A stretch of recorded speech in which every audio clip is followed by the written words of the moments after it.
اس آیت میں اس کے بیک گراؤنڈ کو سمجھتے ہوئے آپ دیکھیں کہ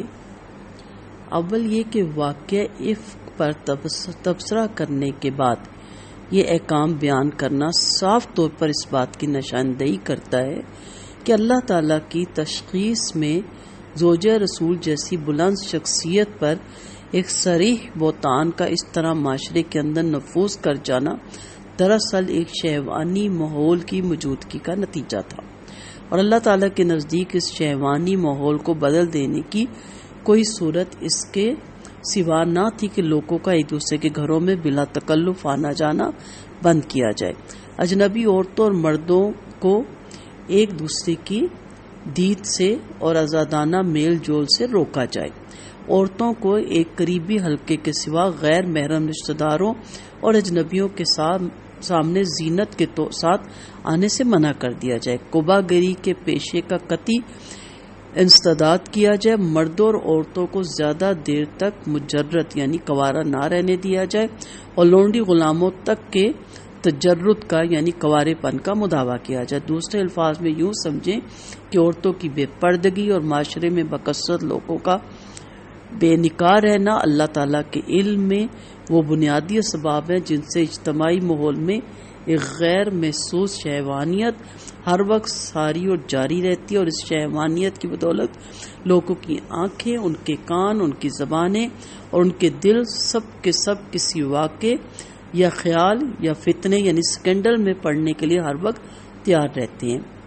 اس خرابی کی اصلاح کے لیے اللہ تعالیٰ کی حکمت میں ان احکام سے صحیح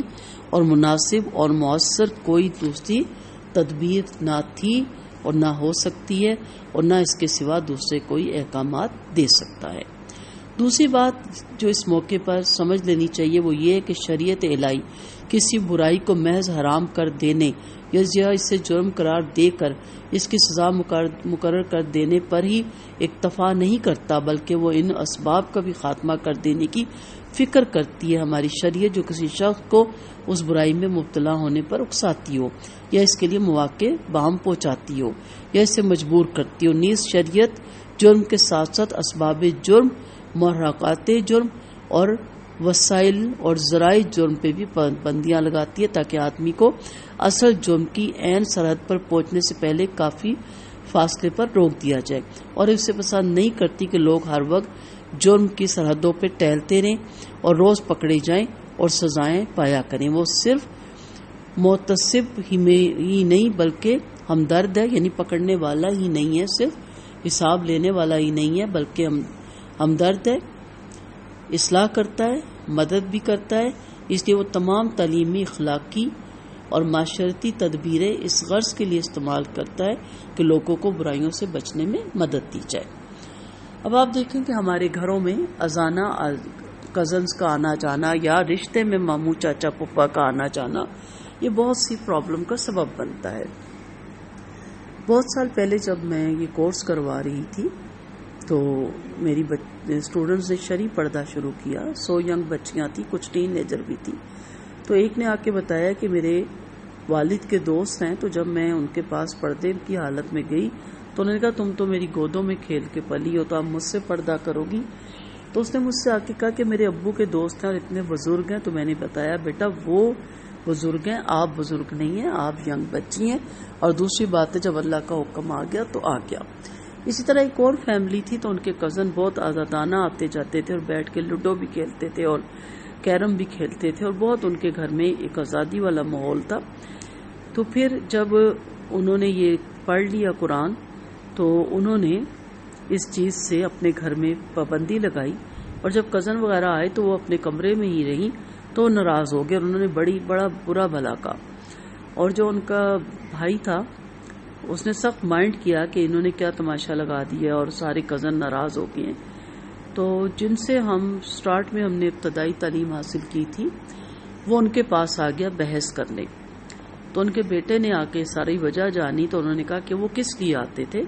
کہا ظاہری بات ہے ہمارے کزن ہیں، ماموں کے بیٹے، چچا کے بیٹے ہیں۔ تو اس نے کہا تو آپ گھر میں موجود ہو، آپ کی والدہ گھر میں موجود ہے، والد گھر میں موجود ہیں، اگر وہ خالہ کے پاس آتے ہیں یا پھپھو کے پاس آتی ہیں یا چچا کے پاس آتی ہیں یا تایا کے پاس آتی ہیں یا آپ کے پاس آتے ہیں، تو آپ تو سب گھر میں موجود ہو، کہ آپ نے ان کو رسپیکٹ نہیں دی، ان کو چائے پانی نہیں پوچھا، ان کے ساتھ گپ نہیں لگائی؟ انہوں نے کہا تو انہوں نے کہا صرف آپ کی بہنوں کا کیا عمل دخل ہے اس میں؟ صرف آپ کی 2 بہنیں نہیں آئیں تو وہ ناراض ہو گئے، تو کیا وہ ان کے لیے آتے تھے؟ تو یہ جملہ اسے کلک کر گیا، ایک دم وہ سوچنے میں مجبور ہو گیا۔ اس نے کہا غور کریں نا، صرف ان 2 کے بیچ میں بیٹھ کے کیرم کھیلنے یا لوڈو نہ کھیلنے کی وجہ سے اتنا غصہ۔ تو اس نے گھر جا کے اعلان کیا کہ سب آئیں، دروازے کھلے ہوئے ہمارے گھر کے، لیکن اگر کوئی میری بہنوں کے لیے آتا ہے تو بالکل یہاں کل کے بعد نہ آئیں۔ تو یہ سمجھنے کی باتیں ہوتی ہیں، ایسے ہی نہیں کزن دندناتے پھرتے، اور ایسے ہی نہیں لوگ ہمارے گھروں میں گھومتے پھرتے، انہیں آگے سے خواتین ملتی ہیں سجی سنوری،